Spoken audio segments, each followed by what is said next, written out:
تخيل معايا هذا الموقف. كتسلم شيك غير باش يكون ضمان وكتقول بينك وبين راسك ما غادي يوقع حتى مشكل. كيدوز الوقت وفجأة كتلقى راسك توصلتي بإنذار، ومن بعد كتلقى اسمك داخل ملف قضائي. لا خديتي قرض لا شريتي سلعة، ومع ذلك لقيتي راسك مهدد بعواقب قانونية خطيرة. واش هادشي معقول؟ والأهم، واش كاين أصلا في القانون المغربي حاجة سميتها شيك ضمان؟ بقى معايا حتى النهاية غادي تعرف الحقيقة اللي كيجهلها بزاف ديال الناس، وغادي تعرف كيفاش تحمي راسك من واحد من أخطر الأخطاء اللي كيوقعوا فيها المواطنين.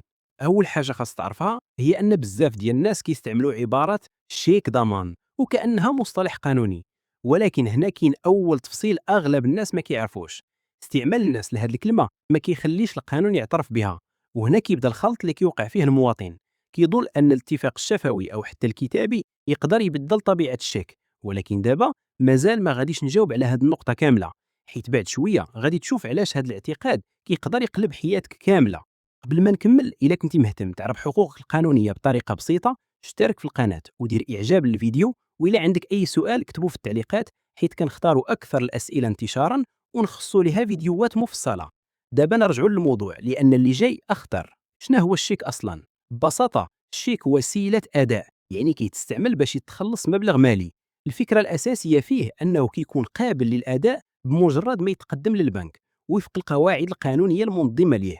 وهنا كيطيح أغلب المغاربة، كيظنوا أن الشيك يقدر يتحول بسهولة إلى وسيلة ضمان غير لأن الطرفين اتفقوا على هذا الشيء، ولكن القانون كيشوف الموضوع بطريقة مختلفة. باش نبسطها أكثر، تخيل واحد الشخص كرا سيارة وصاحب الشركة طلب منه شيك باش يضمن حقه إلى وقع ضرر أو تأخير. الزبون وافق وقال هذا الشيك غير ضمان وما غاديش يتصرف إلا إلى وقع مشكل. هذا الاتفاق ممكن يكون موجود بينهم، ولكن السؤال الحقيقي هو واش هذا الاتفاق كيغير الطبيعة القانونية ديال الشيك؟ الجواب غادي يبان لنا بالتدريج. دابا يمكن كتسول علاش أصلا كاين اللي كيطلب شيك ضمان إلا كان الموضوع فيه هذا التعقيد كامل. الجواب بسيط، بزاف ديال أصحاب المشاريع كيشوفوه وسيلة باش يحميو حقوقهم.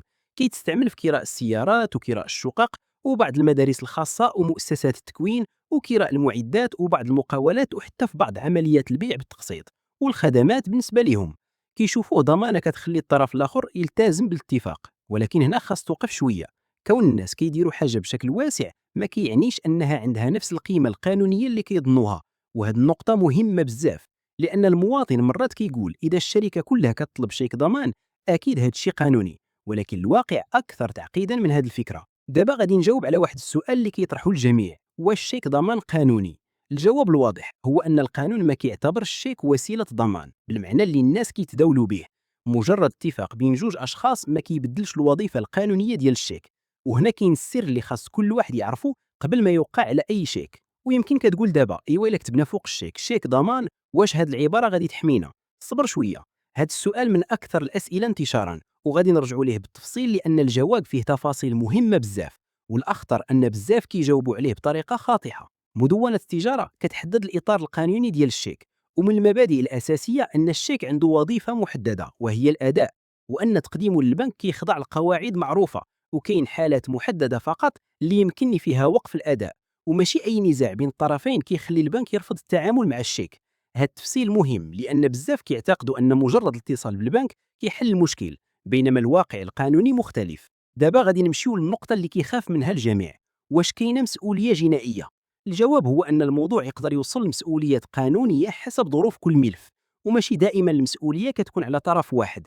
وهنا كيتبدل كل شيء، لأن حتى المستفيد في بعض الحالات يقدر يطرح دوره داخل الملف إلا تبدات معطيات معينة مرتبطة بطريقة استعمال الشيك أو الاتفاق اللي كان بين الطرفين. تخيل معايا شركة طلبات شيك على أساس أنه غير ضمان، والزبون وافق، من بعد وقع خلاف وتقدم الشيك للبنك وبدات الإجراءات. هنا المحكمة ما غاديش تكتفي تسمع كلمة كان غير ضمان، غادي تهدم بالمعطيات وبالأدلة وبالظروف المحيطة بالملف. وهذا الشيء علاش الاحتفاظ بكل وثيقة أو مراسلة كيولي عنده قيمة كبيرة. ولكن ماشي هذا الشيء هو أكبر خطأ. الأخطاء اللي كيوقعوا فيها المواطنين قبل حتى ما يوصلوا للمحكمة أخطر بزاف، وبعضها كيوقع بدافع الثقة فقط. شكون هو أخطر خطأ؟ واش هو التوقيع على شيك فارغ، ولا ترك اسم المستفيد فارغ، ولا إعطاء أكثر من شيك مرة واحدة؟ هذا الشيء كامل غادي نشوفوه بالتفصيل، لأن كل خطأ منهم يقدر يخلق مشاكل مختلفة وبعدها كيكون أصعب مما كيتصور الناس. دابا نكملوا مع أخطر الأخطاء اللي كيوقع فيها المواطن. أولها تسليم شيك فارغ، ثانيها التوقيع فقط وخلي باقي الخانات تعمر من العد. ثالثها عدم كتابة المبلغ بنفسك. رابعها ترك اسم المستفيد فارغ. خامسها إعطاء عدة شيكات دفعة واحدة. سادسها الاعتماد على الوعود الشفهية. سابعها عدم الاحتفاظ بنسخة من الوثائق أو المراسلات. وثامنها الاعتقاد أن المستفيد مستحيل يقدم الشيك للبنك. هنا كيطيح أغلب المغاربة. دابا يمكنك تسول واش فعلا يقدم المستفيد يمشي مباشرة للبنك. من الناحية العملية إذا تقدم بالشيك البنك كيتعامل معاه وفق القواعد القانونية المنظمة للشيكات، وإذا وقع رفض للأداء كتمشي الإجراءات للمراحل اللي كيعرفها القانون، وقد تتطور حسب ظروف كل ملف. وهنا كيبدا المواطن كيحس أن المشكل كبر أكثر مما كان متوقع. ولكن هنا كاين سؤال مشهور بزاف، واش إذا كتبت فوق الشيك شيك ضمان غادي تكون محمي؟ الجواب هو لا. هاد العبارة بوحدها ما كتبدلش الطبيعة القانونية للشيك. بزاف كيرتاحوا نفسيا ملي كيكتبوها، ولكن هاد الراحة قد تكون خادعة إذا ما كانتش عندك وسائل إثبات أخرى. وهنا كنرجعوا للنقطة اللي وعدتك بها. إلا وقع نزاع، واش الرسائل على واتساب أو الرسائل النصية أو البريد الإلكتروني يقدروا يفيدوك؟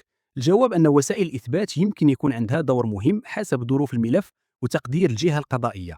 لذلك الاحتفاظ بالمراسلات والعقود والإقرارات والتحويلات البنكية قد يكون عنده أثر كبير لإثبات حقيقة الاتفاق بين الطرفين. ويمكنك تقول دابا واش نقدر نتحول من متهم إلى ضحية؟ إلا قدرتي تثبت أن الشيك تسلم فقط كضمان وأن هذا الاتفاق كان واضح وعندك أدلة كتدعمه، فهذه المعطيات يمكن تكون عندها أهمية داخل الملف. ولكن خاص تعرف أن كل قضية عندها ظروفها الخاصة وما كاينش حكم واحد كيطبق على الجميع. شنو هي أقوى الأدلة؟ الرسائل المكتوبة، العقود، الإقرارات، المراسلات الإلكترونية، الشهود، تحويلات الأداء، وأي وسيلة إثبات مقبولة قانونا حسب طبيعة الملف.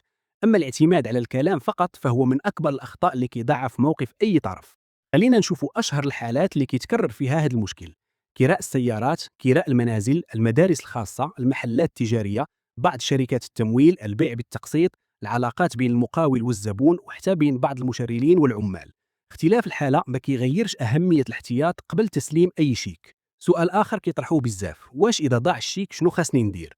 أول خطوة هي التحرك بسرعة والتواصل مع البنك واتباع الإجراءات القانونية المناسبة، وقد يكون التبليغ للجهات المختصة ضروريا حسب الحالة، لأن التأخير مرات كيخلق مشاكل إضافية كان يمكن تجنبها. وإذا تعرض الشيك للسرقة أو وقع تزوير في بياناته أو كتب المستفيد مبلغا مختلفا، في هذه الحالات كاين وسائل قانونية للدفاع، وقد تكون الخبرة أو وسائل الإثبات الأخرى عنصر مهم لإظهار الحقيقة. لذلك ما خاصكش تستسلم ولا تعتمد على التخمين. ويمكن كتقول واش إذا كان الحساب ما فيش رصيد شنو كيوقع؟ الجواب أن النتائج كتختلف حسب ظروف الملف والإطار القانوني اللي كيطبق عليه، وقد تكون لها آثار مدنية أو تجارية أو جنائية حسب الحالة. لذلك ما خاص حتى شي واحد يستهن بهذا الموضوع. ومن بعد ما يسالي الاتفاق بين الطرفين خاص يطرح سؤال مهم: واش استرجعت الشيك؟ بزاف الناس كينساو هذه الخطوة ومن بعد سنوات كيكتشفوا أن المشكل رجع ليهم من جديد. إذا انتهت العلاقة طالب بإرجاع الشيك ووثق هذه العملية وخلي عندك دليل على ذلك. وإذا رفض المستفيد يرجع الشيك ما تعتمدش على النقاش فقط، وثق كل خطوة ووجه المطالبة بالطرق المناسبة. وإذا استمر النزاع فاللجوء إلى القضاء قد يكون هو الطريق القانوني لحماية حقوقك. المهم هو أنك ما تبقاش ساكت حتى تتفاجأ بإجراءات ما كنتيش كتحسب لها. دابا نوصلوا لحل اللي كيبحث عليه الجميع. إذا كان الهدف هو ضمان تنفيذ الالتزام فكاينين بدائل قانونية أكثر أماناً، بحال الكمبيالة أو عقد الاعتراف بالدين أو الكفالة البنكية أو الوديعة المالية أو التأمين أو الرهن أو الضمانات التعاقدية أو العقود الموثقة. اختيار الوسيلة المناسبة كيختلف حسب نوع المعاملة، ولكن الفكرة الأساسية هي أنك تستعمل الأداة القانونية المناسبة للغرض المناسب. إذن إمتى يكون الشيك هو الاختيار الصحيح؟ ملي يكون الغرض منه الأداء وفق وظيفته القانونية. أما إذا لقيتي شي حد كيطلب منك شيكا فارغا أو بدون مبلغ أو بدون تاريخ أو بدون عقد واضح، أو كانت الشركة أو الشخص ما واضحاش هويته، فهنا خاصك توقف وتراجع القرار ديالك قبل ما توقع. وما تنساش تتابع المستجدات القانونية المتعلقة بالشيكات والسياسة الجنائية، لأن التشريعات قد تعرف تعديلات، وهذه التعديلات يمكن يكون عندها أثر مباشر على حقوقك وعلى الإجراءات اللي خاصك تتبعها. لذلك الاعتماد على معلومات قديمة ماشي دائما كافي. دابا نرجعوا للوعد اللي أعطيتك في بداية الفيديو. الحقيقة الأولى، القانون ما كيعترفش بشيء اسمه شيك ضمان بالشكل اللي كيستعملوه الناس. الحقيقة الثانية، كتابة شيك ضمان فوق الشيك بوحدها ما كتحميكش. الحقيقة الثالثة، الاحتفاظ بالأدلة والعقود والمراسلات قد يكون من أهم وسائل حماية حقوقك إذا وقع نزاع. وخاصك تخرج اليوم بثلاثة نصائح ما تنساهمش أبدا. ما توقعش شيك فارغ مهما كانت الثقة. عمر جميع البيانات بنفسك قبل التوقيع. وإذا طلب منك شيك كضمان، ناقش بدائل قانونية أكثر أماناً وما تعتمدش على الكلام الشفهي فقط. وإذا حسيت أن الوضع معقد، استشر مختص قبل أي خطوة. إذا استفدت من هذا الشرح، شارك هذا الفيديو مع أي واحد ممكن يكون غادي يسلم شيكاً وهو ما عارفش المخاطر اللي كتحيط به. ويمكن سؤال واحد بسيط اليوم يكون سبب في حماية شخص من مشكل قانوني كبير غدا. وخلي سؤالك في التعليقات، لأنه يمكن يكون موضوع الفيديو الجاي. وهدفنا دائما هو تبسيط القانون للمواطن بطريقة واضحة وعملية.